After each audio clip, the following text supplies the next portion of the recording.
Hello everyone, welcome to our seminar. Today's speaker will be Defne Günay. Defne Günay is Associate Professor in International Relations at Yaşar University. Also, she is the head of the Department of International Relations. Dr. Günay's research focuses on EU external climate change policies, the politics of climate change, and foreign policy analysis.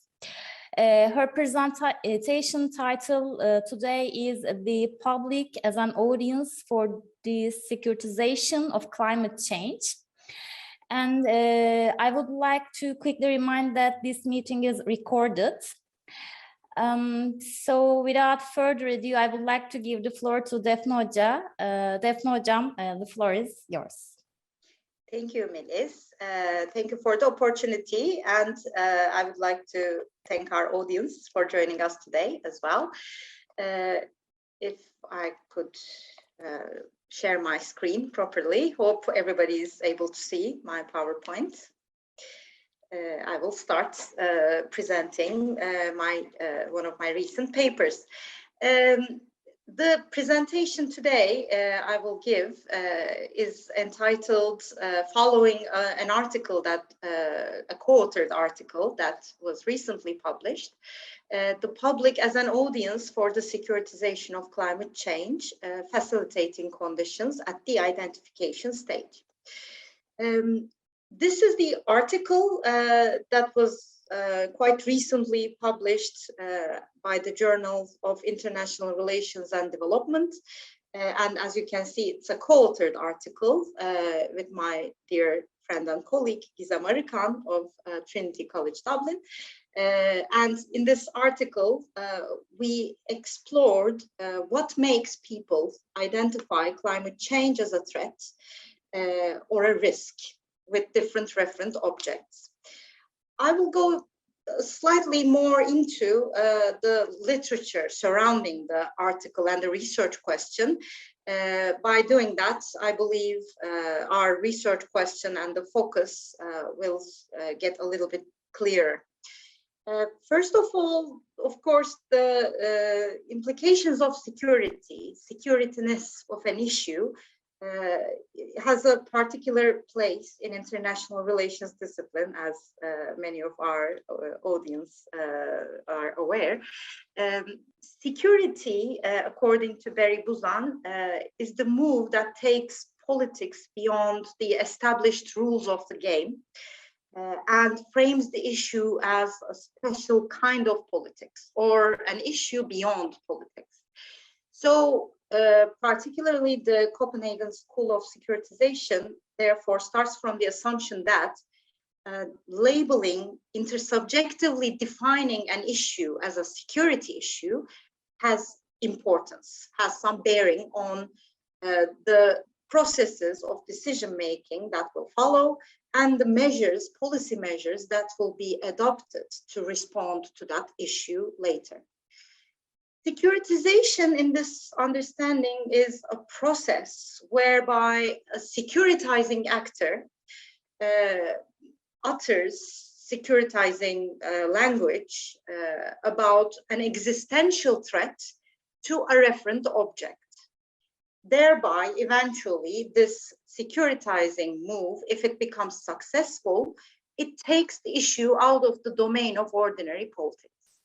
So there are several stages of securitization in this process, but certain things are essential.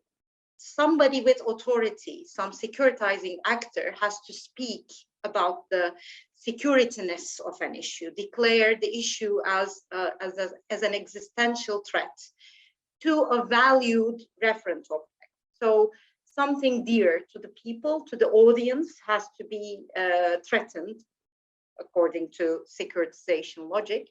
And this threat should be voiced by an actor who has authority.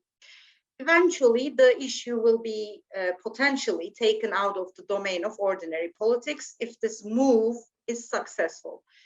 But the success of securitizing moves is another story, because for it to be successful, it has to be accepted by the relevant audience. And for that, we can talk about many different types of audiences.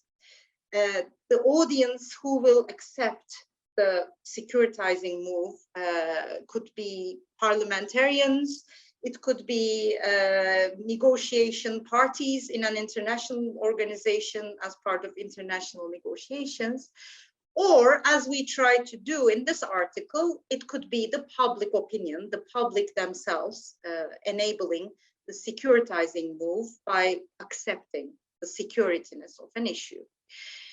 But to clear the different dynamics within the securitization process, Rowe made a useful distinction between securitization at the stage of identification and securitization at the stage of mobilization. Accordingly, the first 4 bullet points belong to the stage of identification, and the issue being taken out of the domain of ordinary politics, where extraordinary measures are deployed to address the issue, that is the stage of mobilization. So for this way of conceptualizing securitization, first, the issue has to be accepted as a security threat. Then the proposed measures, extraordinary measures, can be adopted, and it is called the stage of mobilization. This distinction also helps us clarify what we are doing in this article, because we are strictly focusing on the stage of identification, and we are not looking at the stage of mobilization and which policy measures are accepted by the public to address climate change. As the bullet points above show, a referent object is a crucial element in securitization of any issue. And the referent object has to be valued to the audience. And traditionally, of course, from the perspective of a more state-centric international relations discipline, the referent object has been the state that is valued and under threat, which needs to be protected.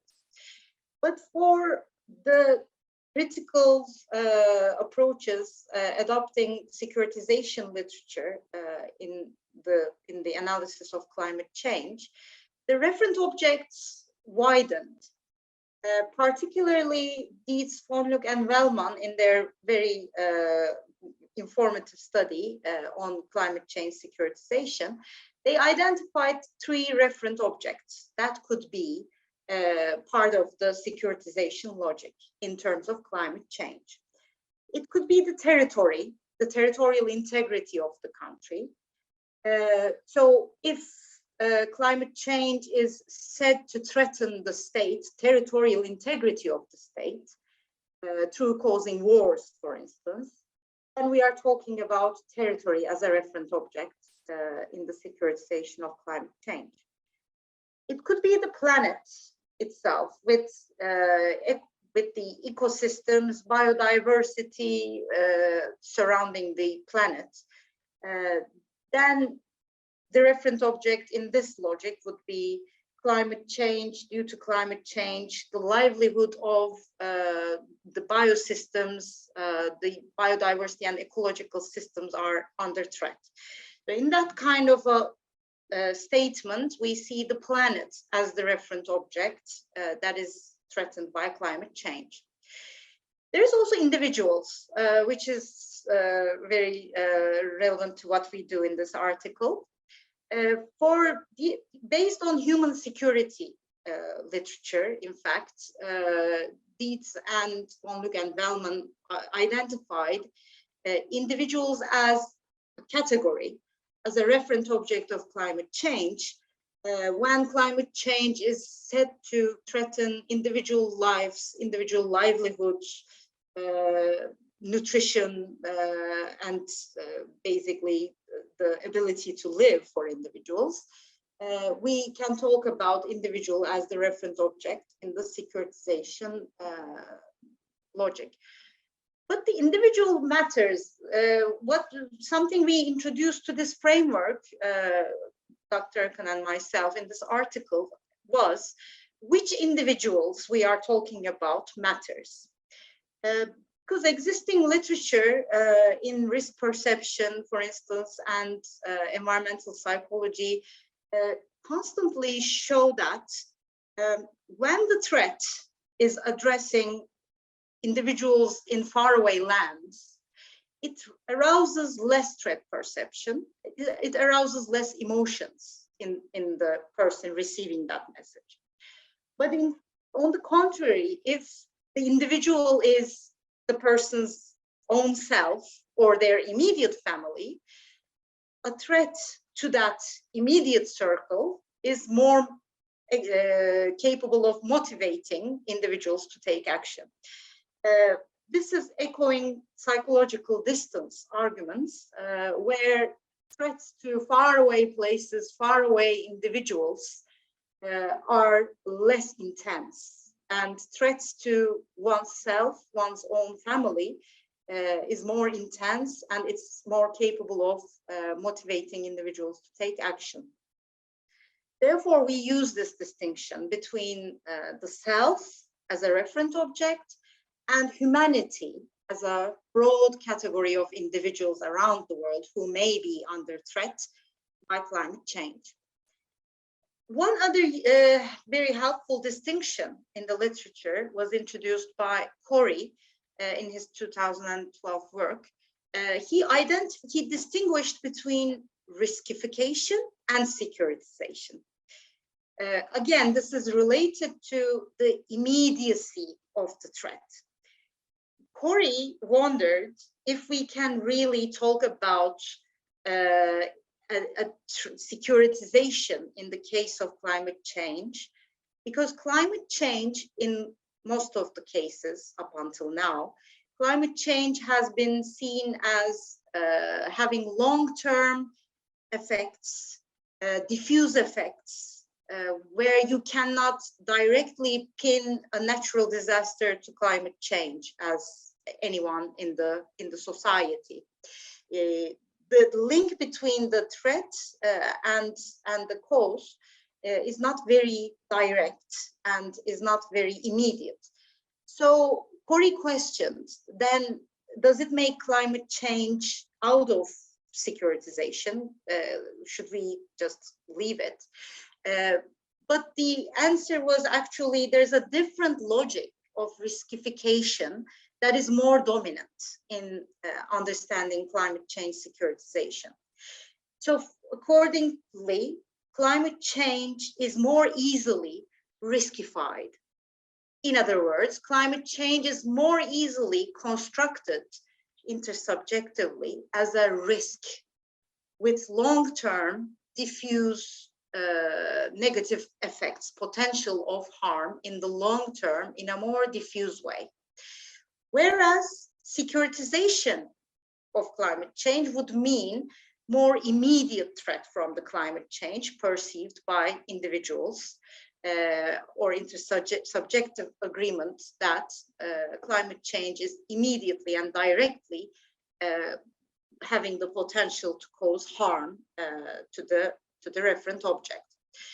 So this distinction is also finding its place in our study. The final thing we noticed and addressed in the study is the lack of studies, actually the dearth of studies on the role of public as an audience of securitization. And more generally, the audience and how and when the audience accepts that an issue is a security issue, that there is a threat to a referent object is more in the background in this literature. So we aim to address this gap by conceptualizing the public as an audience of securitization, and we aim to understand what makes people identify climate change as a threat to humanity.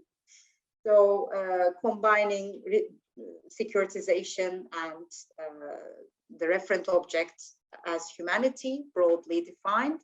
And we questioned also what makes people identify climate change as a personal risk, with more diffuse long-term effects, but on themselves and on their families. We used Pew Research Center 2015 Global Attitude Survey for this analysis. The benefits of using this survey was actually twofold. First reason was that it covers many countries, and it covers countries from different levels of economic development. For instance, instead of focusing on only European countries or only advanced industrialized countries, it covers a wide range of countries, data. And the second reason, more content related, is we actually had questions that we could use to probe individuals' identification of personal risk from climate change and threat to humanity. The following questions actually were from the Pew 2015 survey, and they weren't there in the later surveys. To measure personal risk perception by the respondents, we used a question that asked respondents to scale the extent to which they believe global climate change will harm them personally at some point in their lifetime. So it combines riskification. At some point in your future, you will receive the negative effects, the harm caused by climate change. But the referent object is the person, the individual respondent and their immediate family.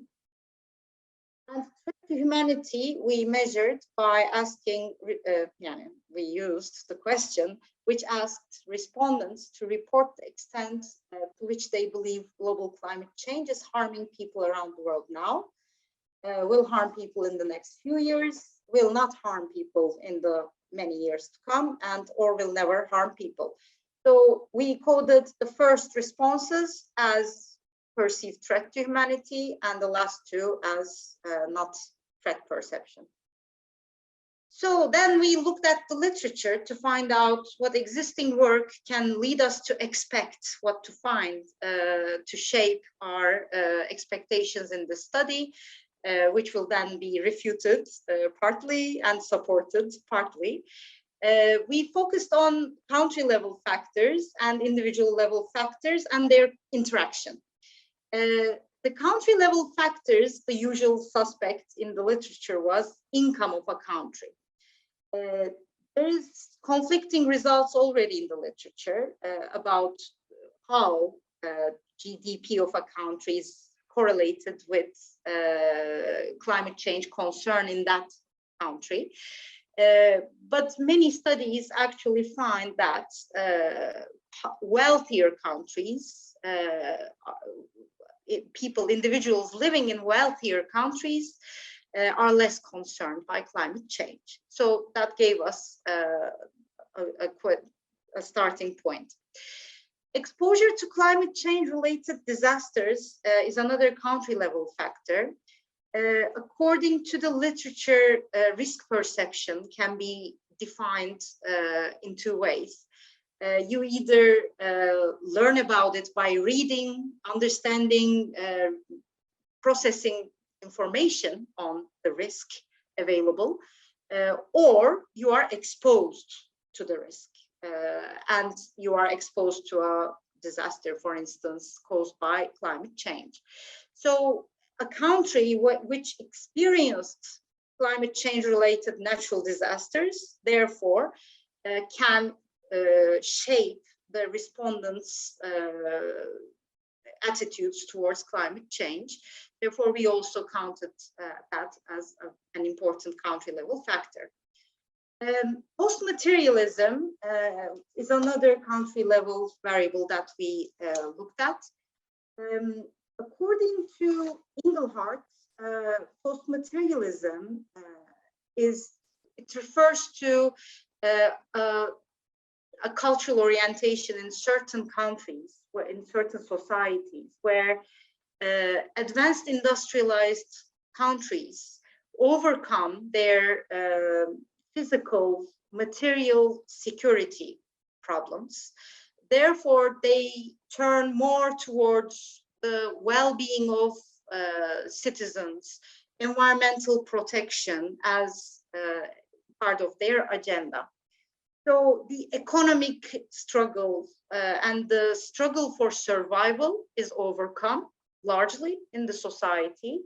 Thereby, they can turn to post-materialist aspirations like ensuring well-being in the society, protection of environments as part of policy priorities, or gender equality, for instance, is also included.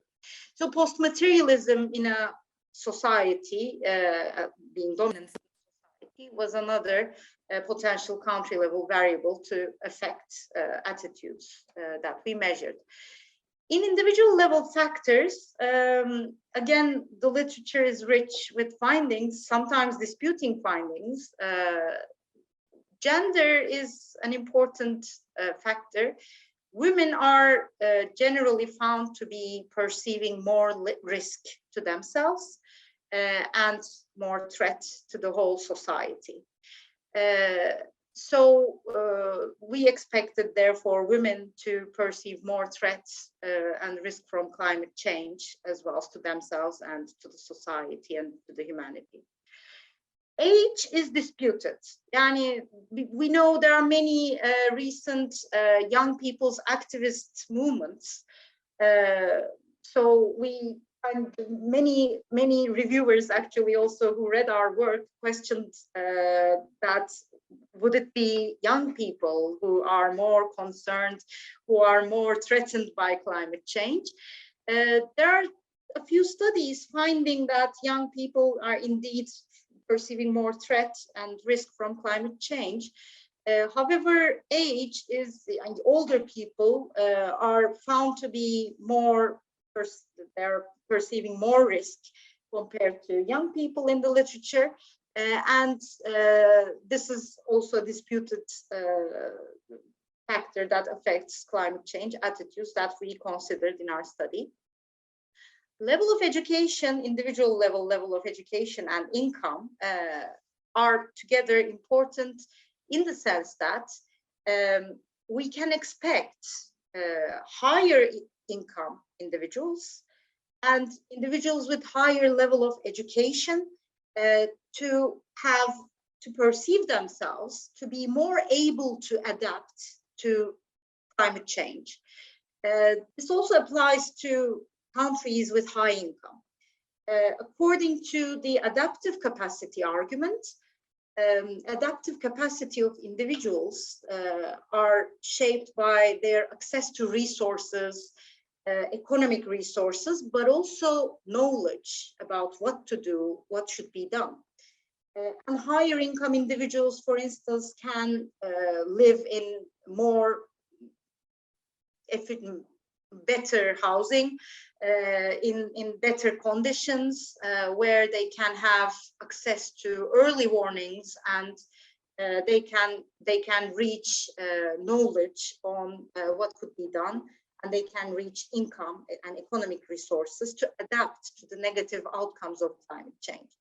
So according to adaptive capacity argument, we should have highly educated individuals and high income individuals to feel less personal risk from climate change. But level of education is also a resource, cognitive resource. People with higher levels of education can better understand climate change and its impact on the whole world and humanity in a more abstract way. So we also expected level of education to increase threat perception to humanity, broadly defined. Social media consumption of individuals, we considered. Social media portrayal of climate change, of course, varies from time to time. However, existing research shows that people do not always have to experience the disasters themselves to feel threatened, they can watch a movie on natural disasters caused by climate change, or read news about climate change caused natural disasters. And that way, people can also perceive that climate change is a threat to themselves and or to humanity. In fact, there is existing research which found that those individuals who watched The Day After Tomorrow were more prone to perceive threats from climate change. So therefore, we looked at social media consumption. Of course, we didn't have the specific social media channels that they followed, or what kind of social media information they were exposed to, but we looked at social media consumption as a factor. Individual level post-materialism we also looked at. Rural residency, we expected individuals living in the rural zones would be perceiving more threat from climate change, considering that they are more closely related to agricultural activities and the direct effects of natural effects of climate change compared to people living in the cities. This is something that was actually refuted in the study. And finally, we also looked at individual levels of religiosity. Are religious peoples more inclined to perceive climate change as a personal risk or a threat to humanity? Because religiosity has, according to the literature, religiosity is highly associated with a personal sense of security. Religious people are found to be more inclined to reach physical security for themselves. So we expected religiosity to have a relationship with personal risk perceptions. And what did we find after all these expectations? The highest levels of perceived personal risk were observed in Brazil, Burkina Faso, Philippines, and Peru. And the lowest levels of perceived personal risk were seen in Australia, Germany, United States. Linking this to our expected outcomes and our actual findings, GDP, we use GDP to measure wealth of the countries. Supporting the existing literature, we found that indeed countries with higher GDP are places where individuals are feeling less personally at risk from climate change. And there is no statistical effect on that GDP factor on threat to humanity. But the negative effect is indeed significant. Therefore, people living in wealthier countries see themselves as at less personal risk from climate change, which is in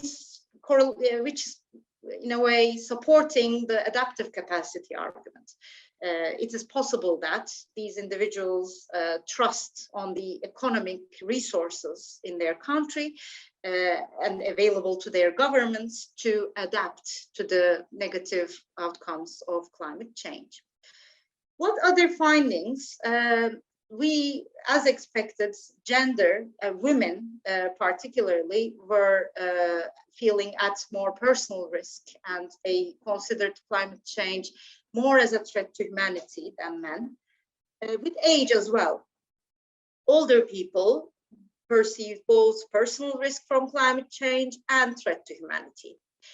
But after, of course, as you may guess, after a particular age, they stopped perceiving any threat or risk. So there's a curvilinear relationship. Threat and risk perception goes up, and after some point it starts going down. Years of education was a significant factor affecting threat to humanity, which makes sense because more educated people, this is something we expected, more educated people highly educated people have better means to grasp what climate change is capable of doing to the world and to the humanity, which are rather abstract. And this relationship is therefore a positive relationship, we found. Importance of religion in one's life affected personal risk perception. Again, quite how we expected, because the security orientation of religious individuals also make them perceive more personal risk from climate change, which is expected. Social media use was positively powerful in shaping both perceptions of threat to humanity and personal risk. This is again not surprising if we consider that social media coverage of climate change is usually using messages of disaster, catastrophe. So it's covered very much negatively as a threat, as a risk. So in both directions, social media use is very expected to affect perceptions of risk and threat. Post-materialist values completely, our expectation was completely refuted. This is an interesting finding. Post-materialist individuals actually felt more personal risk from climate change than threat to humanity, and then they perceive threat to humanity. This is interesting, but also existing research sometimes finds that post-materialist individuals sometimes still care and prioritize personal risk and security, but it is quite unexpected as a finding. Urban-rural residents didn't have any effect at all. That is also something interesting, but also understandable, because many people cannot directly establish a link between climate change and its everyday effects on drought, natural disasters, floods. So for those people who cannot, living in the rural countryside, who may not be able to make that link, we can understand, we can expect this finding. GDP per capita at the country level, as I mentioned, affects negatively personal risk perceptions, and post-materialism, no effect at all at the country level post-materialism. Exposure to natural disasters was something unexpected for us again. It didn't have a statistically significant effect on personal risk perception, which was what we expected, but it positively affected perceived threat to humanity. So it is also an interesting finding that we have. But in terms of interactions, what we find gets more telling, because we also analyzed how certain variables interact with each other, and what happens, for instance, with high GDP countries. What happens if they are exposed to disasters, natural disasters? Is there any change in perceived personal risk from climate change?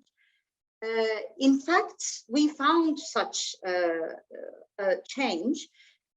While normally people living in high-income countries perceive less personal risk from climate change, when there is a climate change-related natural disaster causing damage in their country, their personal risk perception increases.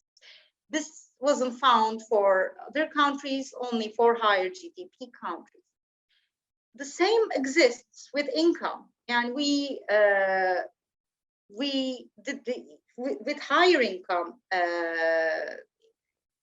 individuals, we see when their country is exposed to disasters, we find that they start perceiving more personal risk from climate change.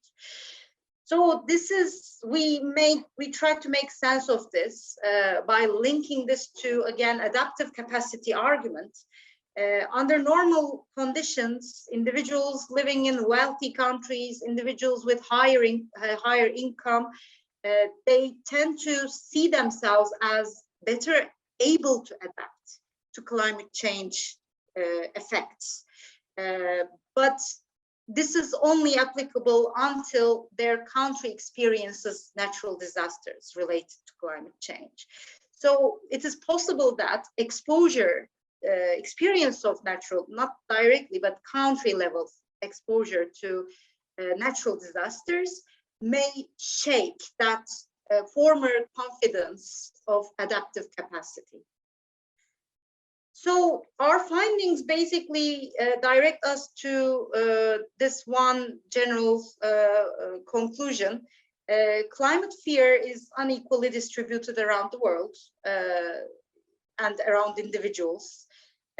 Women and older individuals identify climate change more as a personal risk, for instance. But we don't see individuals living in high-income countries identifying climate change as a personal risk that much, and they identify it less as a personal risk.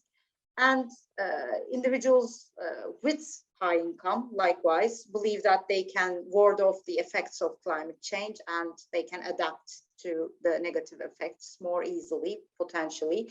Therefore, they don't perceive personal risk from climate change. But this, as I mentioned, this belief or this adaptive capacity belief is shaken up with exposure to natural disasters related to climate change.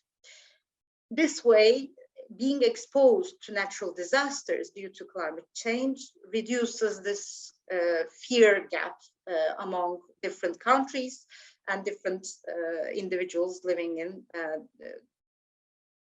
countries with different levels of income.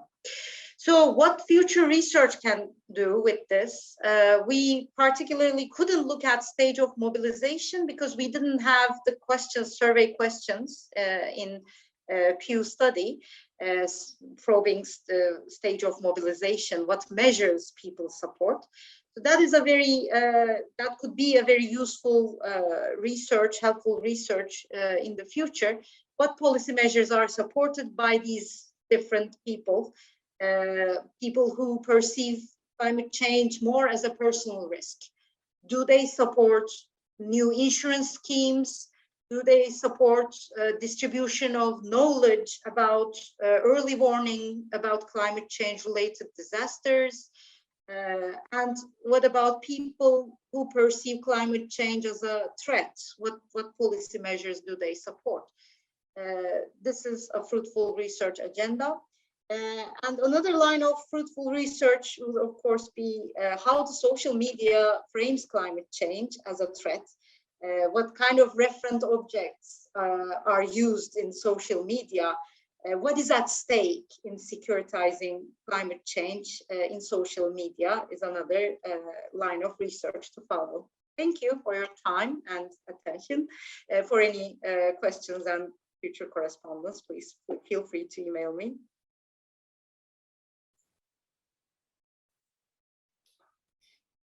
Thank you very much, Defne Hocam, for this insightful and comprehensive presentation.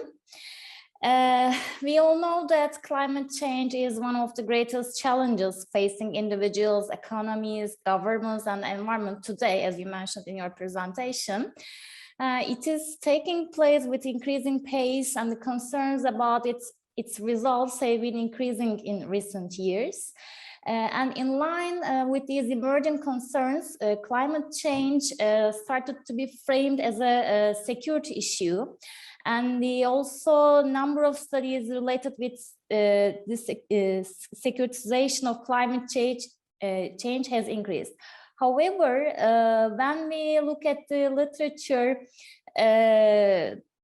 we can see the lack of the studies of audiences that enable the successful construction of climate change as a security issue. So it was really important and interesting for me to listen to your presentation and to hear about your research outputs. Thank you very much once again for this.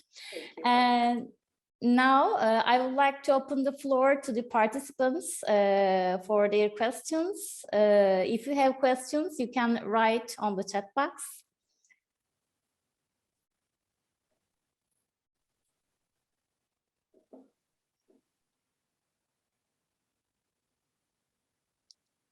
No question, any comment, maybe? Can I raise question by, rather than writing? Is it possible? Of course, Emre Hocam, you can have a microphone and you can ask.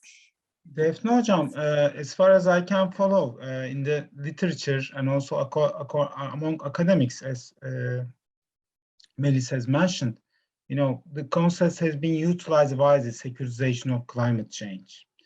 Sometimes it has been considered as something negative. Sometimes it is perceived as something positive. Of course, it depends on where you stand. So could you please elaborate about that, why we have that confusion? So it's, as you put it like this, it sounds to me quite, easy to grab it. I mean, when you securitize, it becomes a primary issue. And if it's about humanity, so it sounds to me like something positive. But as far as I can, as I mentioned, follow and topic academics, there's a confusion going on. So I'm wondering about your position in that respect. Thank you for your research, by the way. Looking forward to, as I told you, the other ones as well. I already read that, so. Thank you, Hocam. Shall I answer directly or shall I wait, Melis, Hocam? I think Maybe I'm answering. Whatever you want, Hocam, maybe you can answer this question. Okay, Hocam, thank you for the question. It actually helps me to elaborate some things that I couldn't say in the presentation.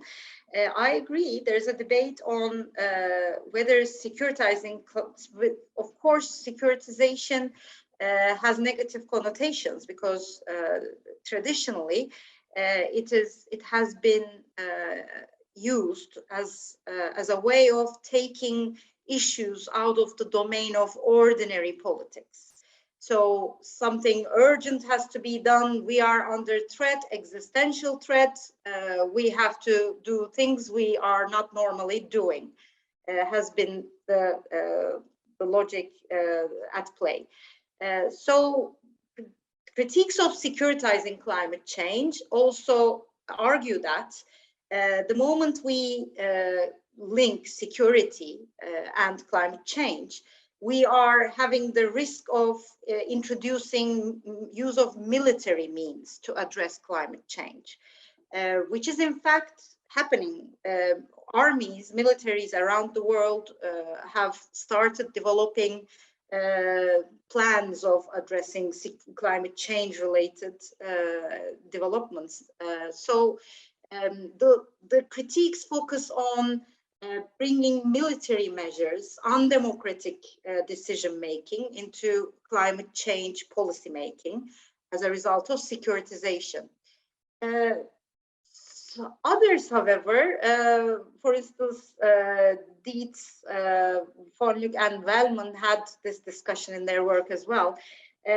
For others, securitizing climate change can be helpful to push the issue to the top of the agenda, where there is no political debate going on climate change. So in country contexts, in political contexts, where ordinary political debates are not including climate change as an issue, securitizing climate change, highlighting its threatening nature, highlighting its emergency nature, is helping bring the issue to the top of the agenda. So it could have some political uses on that front.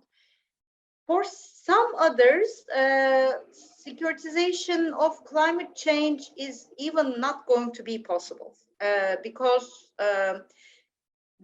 of the diffuse impact of climate change in a longer term period. People will not be able to support emergency policy measures to address climate change because it will never reach close to home for them. So that could even, the stage of mobilization could fail as well. We haven't covered stage of mobilization, but there are studies on failed securitizations of climate change in the world. So securitizing actors try to securitize climate change, however, it falls flat and it fails as a securitization attempt. And some scholars link it to the nature of the issue being in the environmental domain with impacts, long-term and diffuse impacts awaiting humanity. Thank you, Hocam. Hope it is an answer. Thank you very much, Hocam. Thank you, Defne Hocam, Emre Hocam. Özge asks a question. Turkey can be defined as one of the most vulnerable to the adverse effects of climate change. When we consider Turkey's position on global climate change governance, its special circumstances, and its priorities for economic developments, it is clear that Turkey needs further development for its climate governance. Maybe Turkey also needs to redefine its securitization perspective on climate change and its diffusing adverse effects.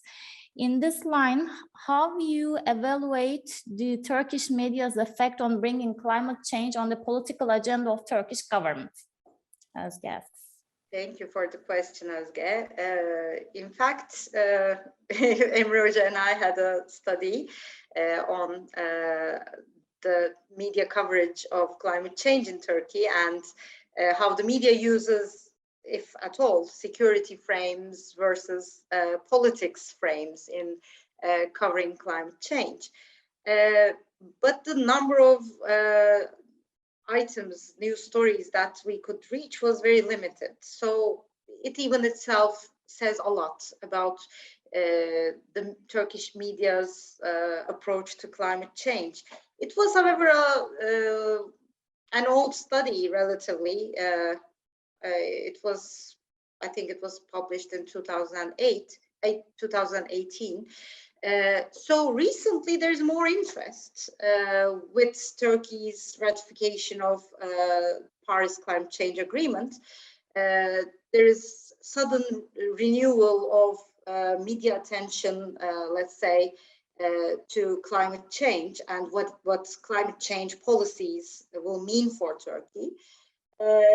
However,